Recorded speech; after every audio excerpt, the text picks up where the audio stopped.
Rumi said, if words come from the heart, they will enter the heart. Last year, I spent 145 days walking across the land I call home. I started at the edge of the sea and walked through heat, dust and rain until I reached the soft snow of my beloved Kashmir. I wanted to know precisely what it was that I loved. Was it this land? Was it a people? Was it a set of ideas? Almost immediately after I began walking, my knee started to pain. Like a hungry wolf, it would follow me everywhere I went, waiting for me to stop. And then I started to notice something.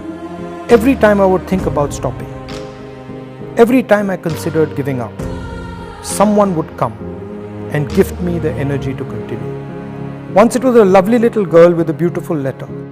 Another time an old lady. Then a man who suddenly ran up to me and hugged me. It was as if a silent energy kept helping me. There was always a din in the space where we walked, with loud slogans, clicking cameras, and people pushing and shoving. Then one day, I felt a silence I had never felt before. I could hear nothing but the voice of the person holding my hand and talking to me. He was a farmer and he spoke about his crop.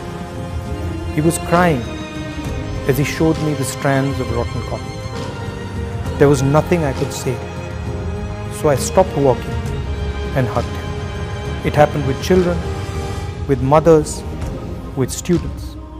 It happened with shopkeepers, carpenters, and laborers. It happened with soldiers.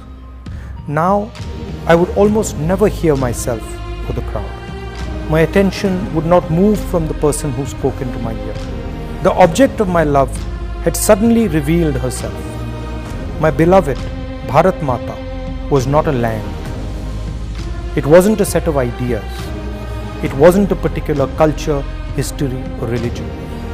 It was the voice of every single Indian, no matter how weak or strong. India was the happiness, the fear, and the pain hidden deep inside all the voices. To hear India, my own voice, my desires, my ambitions had to fall silent. India would speak to one of her own, but only if one was humble and completely silent. How simple it had turned out to be. I had been looking in the river for that which could only be found in the sea.